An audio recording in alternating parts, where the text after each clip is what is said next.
అసలు ఎందుకురా అది ఇంట్లో ఉండాలి? దానివల్ల ఇంటికి కలిగే లాభం ఏమైనా ఉందా? మనకేమైనా డబ్బు వస్తుందా? లేదు. పోనీ నీకేమైనా బిడ్డను కానీ వారసునిస్తుందా? అది లేదు. నేను వచ్చింది మీ ఇంటికి మాత్రమే కాదు, మీ తమ్ముడి జీవితంలో కూడా. అసలు ఇంట్లో నుంచి నన్ను బయటికి పొమ్మనే హక్కే మీకు లేదు. ఇక మీ తమ్ముడి జీవితంలో నుంచి ఎలా పొమ్మంటారు? ప్రియ మీద నాకు అసహ్యం, కోపం, ద్వేషం ఉన్నాయనుకుంటున్నాడు హరి. అందుకే ప్రియ ఇంకా ఆ ఇంట్లో ఉండగలుగుతుంది. ఇప్పుడు నేను వెళ్ళి ప్రియని కలిశానే అనుకో, కేవలం నన్ను సాధించడానికే ప్రియని ఇబ్బందులకు గురి చేస్తాను.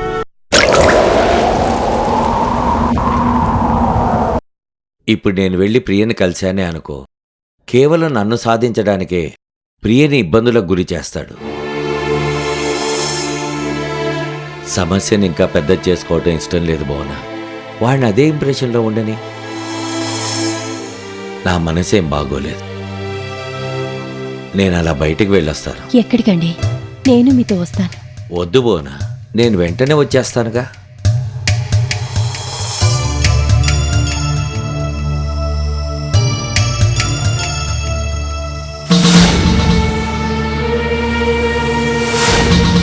రాజేంద్ర గారు, రాజేంద్ర గారు, రాజేంద్ర గారు, రాజేంద్ర గారు. ఏం జరిగింది సుందరం? ప్రియా మేడంని హాస్పిటల్లో జాయిన్ చేశారు సార్. హాస్పిటల్లో జాయిన్ చేశారా? ప్రియకి ఏమైంది సార్? అది అది ఏం జరిగిందో చెప్పు సుందరం. హరి గారి ఇంట్లో చిన్న గొడవ జరిగింది సార్. ఆ గొడవలో హరి గారు ప్రియా మేడంని కొట్టారు.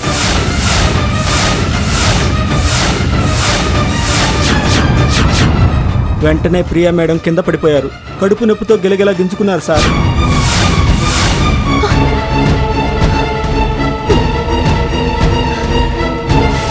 అప్పుడు సూర్య గారు వెంటనే హాస్పిటల్కి తీసుకెళ్లారు. ఆ హరి ఇంత నీచానికి దిగజారుతాడా? ఆడపిల్లని కూడా చూడకుండా నా కూతురి మీదే చేయి చేసుకుంటాడా? దీనంతటికీ కారణం నేనే సార్. మీరు నా తమ్ముడు పెళ్లి హరి చెల్లెలతో చేయించారని ఆయన ఇదంతా చేస్తున్నారు. మిమ్మల్ని ఏమీ చేయలేక ఆ కోపాన్నంతా ప్రియా మేడం మీద చూపిస్తున్నారు.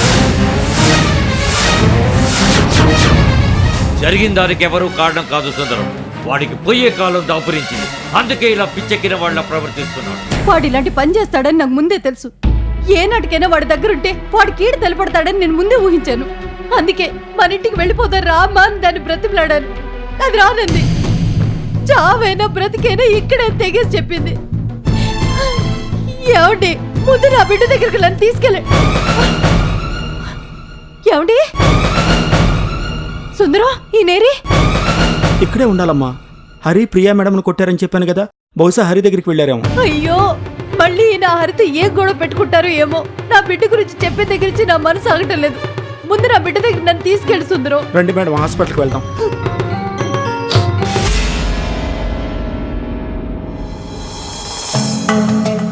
అది ఈ పాటికి హాస్పిటల్లో చచ్చిపడి ఉంటుంది లేవయ్యా. మా తమ్ముడు గురించి అంటావా? వాడిప్పుడు హాస్పిటల్కి పరిగెట్టినా అది చచ్చాక 4 రోజులు ఏడుస్తాడు. తర్వాత ఇంకో దాన్ని ఇచ్చి పెళ్లి చేసామనుకో, వాడే జరిగిందంతా మర్చిపోయి కాపురం చేసుకుంటాడు. ఏదైనా మంచి సంబంధం ఉంటే చూడు.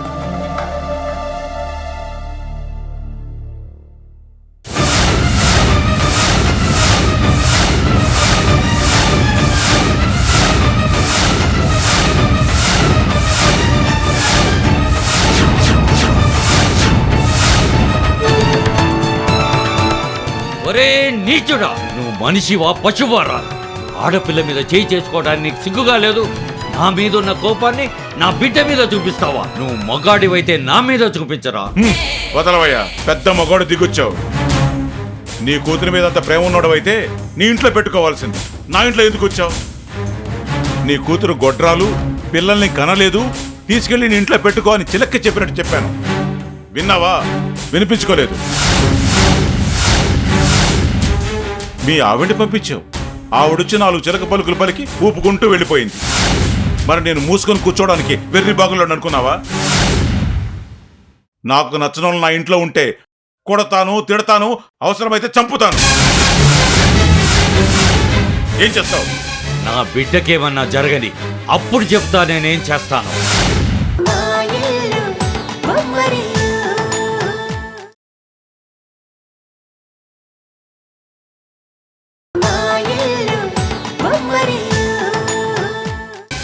నా బిడ్డకేమన్నా జరగని అప్పుడు చెప్తా నేనేం చేస్తాను.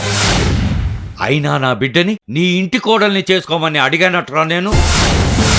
నీ తమ్ముడు పెళ్లి చేసుకుంటే పెద్ద ఆదర్శవాదిలా ఇంట్లో తీసుకొచ్చి పెట్టుకున్నావు. ఇప్పుడేమైందిరా నీ ఆదర్శం? ఆదర్శమా అవకాయ? అప్పుడంటే అది ద గ్రేట్ రాజేంద్ర కూతురు, కోట్లకు కోట్లు ఆస్తి ఉంది. ఇప్పుడేముంది? దాని కడుపు పోయింది, నీ కోట్లు పోయాయి. ఇక నీ కూతురు నాకెందుకు? ఏంట్రా పిచ్చి పిచ్చిగా వాగుతున్నావు? నా ఆస్తంతా పోవటానికి ఎవడ్రా కారణం? నా ఆస్తంతా నువ్వే నాశనం చేసి ఇప్పుడు నా దగ్గర డబ్బు లేదని నా కూతుర్నే హింసించాలని చూస్తున్నావా? నువ్వు అసలు మనిషివేనట్రా? నా ఆస్తి కోసం ఆశపడి నా బిడ్డని ఇంటి కోడలు చేసుకున్నావని ఆ రోజు నాతో ఒక్క మాట చెప్పుంటే నా ఆస్తి మొత్తం నీ మొహాన పడేసుండేవాడిని రా. అంతా నువ్వే నాశనం చేసి మళ్ళీ ఎందుకురా ఇలా సాధిస్తున్నావు? నేను నీకేమన్యాయం చేశానురా? ఏమన్యాయం చేశానురా? ఏడుపు వస్తుందా? బాగా ఏడ్చి. ఇదే ఈ రోజు కోసమే నేను ఇన్నాళ్ళు ఎదురు చూశాను. నువ్వు నా ముందు నిస్సహాయుడుగా ఏడవాలి, అది చూసి నేను నవ్వుకోవాలి. ఏడు ఏడు, బాగా ఏడు.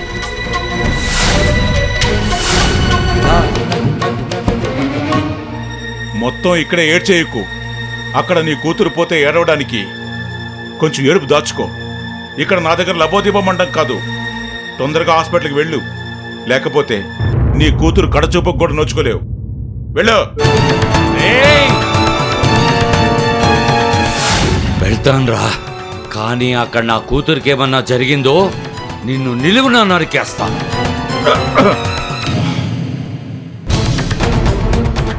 జాగ్రత్త.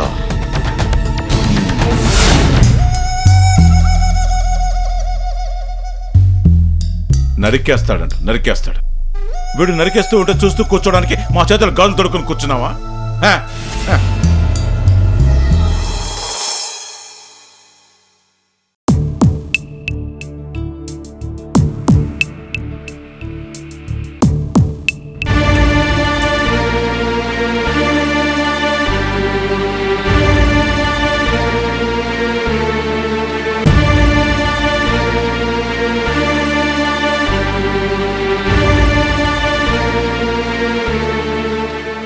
ఏది బాబు నా బిడ్డ?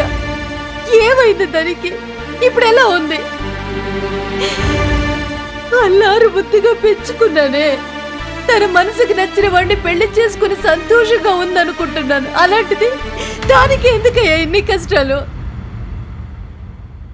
చెప్పు బాబు. డాక్టర్, ఇప్పుడు ఎలా ఉంది? సారీ అండి.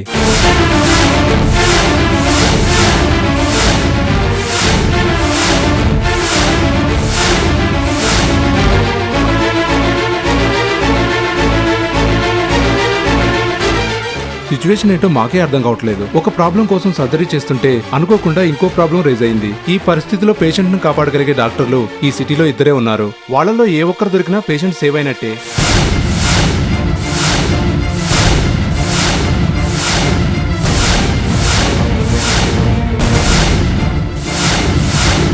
లేదంటే మా చేతిలో ఏమీ లేదు.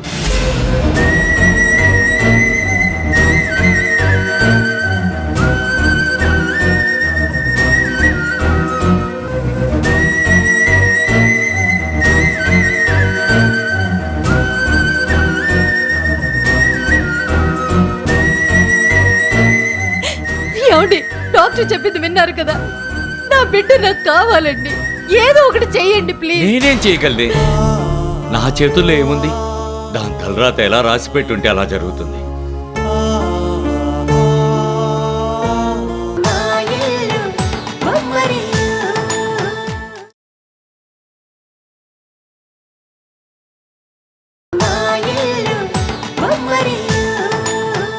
నా బిడ్డ నాకు కావాలండి. ఏదో ఒకటి చెయ్యండి ప్లీజ్. నేనేం చేయగలనే? నా చేతుల్లో ఏముంది? దాని తలరాత ఎలా రాసి పెట్టుంటే అలా జరుగుతుంది. నా కూతురిగా దాని మీద నాకెంత ప్రేమున్నా అది చేసిన పనులు నచ్చక నా దృష్టిలో అది చచ్చినట్లే అని ఎన్నోసార్లు అనుకున్నాను. పైన తదాస్తు దేవతలు ఉంటారు కదా, అప్పుడు అనుకున్నదే ఇప్పుడు జరుగుతుంది. ఇక మనకు అది దక్కదే. దాని గురించి ఆరాటపడటం దండగ.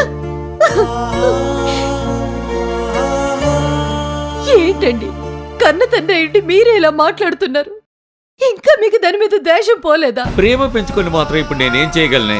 ఒక దుర్మార్గుడు దాని మీద చేయి చేసుకోవటం, కళ్ళారా చూసిన దాని భర్తే దాన్ని కాపాడలేకపోయాడే.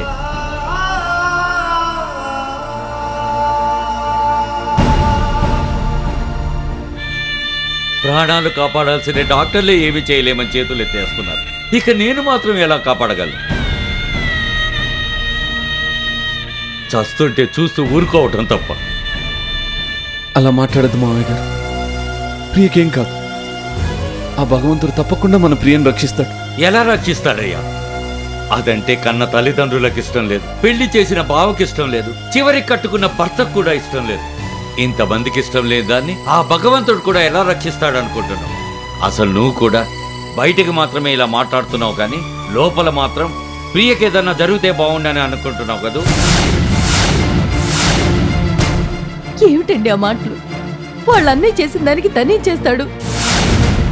ప్రియకి ఇలా జరిగినందుకు మనకన్నా ఎక్కువగా తనే బాధపడుతున్నాడండి. అదంతా ఒట్టి నాటకం పోనా?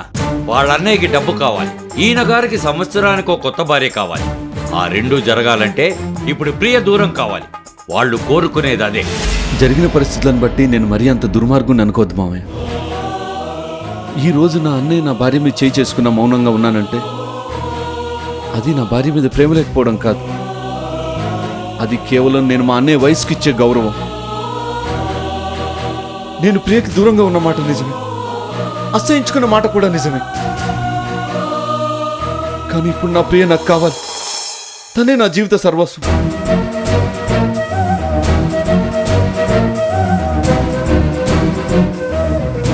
ఆ భగవంతుడు నాకు అన్యాయం చేయడన్న నమ్మకం నాకుంది మామయ్య. తప్పకుండా నా ప్రియను నాకు దక్కిస్తాడు.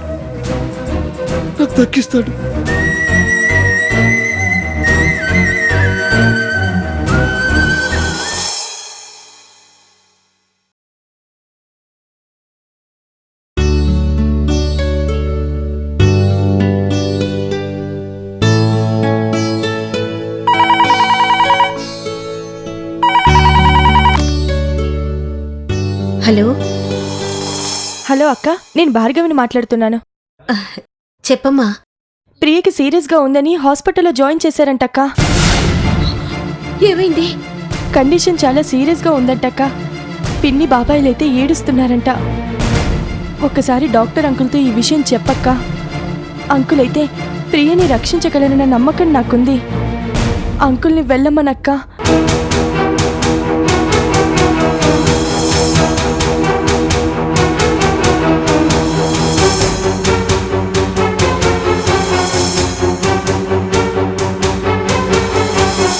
నువ్వేం కంగారు పడుకో. నాన్నగారితో నేను ఇప్పుడే మాట్లాడతాను. ఏమైందమ్మా? ఎవరినో కంగారు పడద్దని ధైర్యం చెప్తున్నావు. ఏమైంది?